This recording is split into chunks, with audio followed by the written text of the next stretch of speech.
Hey there, welcome to episode 10 of This Might Not Work Out podcast. I'm TC, your host, and right now I wanted to talk about all of the Netflix original comedy shows that have been happening as of late. I've seen several of them, and the one I wanted to mention today was about Aziz Ansari. If you know him, you might know him from Master of None or Parks and Rec. I've known him from Parks and Rec, where he was hilarious, and he's written a lot from other things. I wasn't a big fan of Master of None, but he's a really funny guy, and he's had some good specials.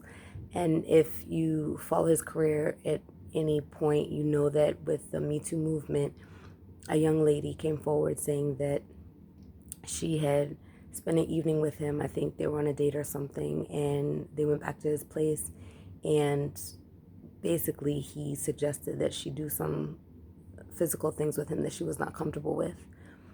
And so it ended up that he, I guess, called her an Uber or a Lyft or something and sent her on home. However, the emotional scarring of that remained, and she shared about it. So, of course, with our current culture of canceling and things of that nature, needless to say, he was freaked out. He apologized. He said that he was unaware that he had made her feel that way, or didn't intend to do anything nefarious or anything like that. And you may believe him or not. However, it put him in kind of a weird predicament. And so, of course, he was slated to do the comedy show.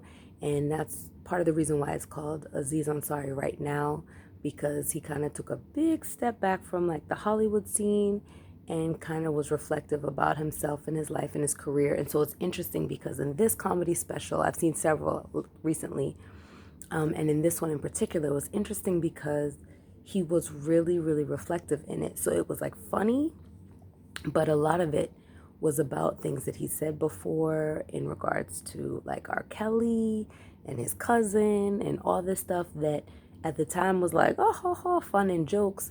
But now it's not so funny now.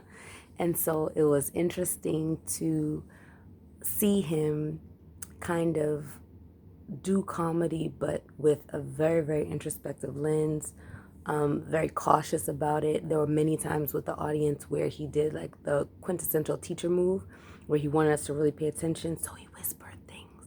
And when he got quiet, everyone listened more intently. And that was kind of cool. I've never seen that in a comedy special before, so I thought that was kind of neat. But the point is, I thought it was really good. He had some jokes, but a lot of his material was about the recent things that have happened with him and just thinking introspectively. So it was like funny, but not like, slap your knee funny, but more like, making you think a little bit, which was good. And then the end was just straight introspection and reflection, which is something that you rarely get from a comedian. And he was talking about spending time with parents as an adult and grandparents, and just the fact that a lot of times, we get so busy in the hustle and bustle of life and doing what we're doing that we don't really have quality time spent with parents and grandparents. And when we spend time, it's just, checking a box like, oh, I'm here for a couple days. Let's go out to eat. Let's talk about surface level stuff and keep it moving. And it's really important to spend that quality time, because he put it in perspective. The time is short once you're an adult that you have to spend with your parents. And so that time should matter. So I thought overall the comedy special was really good. I liked what he was talking about. I liked the fact that he kind of called out the masses about made up nonsense that people just latch on to. He had a couple jokes about that were hilariously funny, and I felt good and vindicated when I was like, no, that didn't happen, and it really didn't. He was like making stuff up, so that was funny. But I like that. The only drawback of it for me was the whole camera angle thing. Like, I know that he was trying to make it seem like intimate and kind of old school, like grainy, like 80s, 90s, like home video-ish, with like the video camera film kind of being grainy and gritty, and was supposed to make it like an authentic feel. But I was just like, it's 2019, like, you don't need to do that. We could have had the same emotional reaction without that. So that was the only thing that kind of took me out a little bit. But overall, it was awesome. Now I'm over my time. So that's all I have to say about that. I'll catch you on the next episode. Thanks. Bye-bye.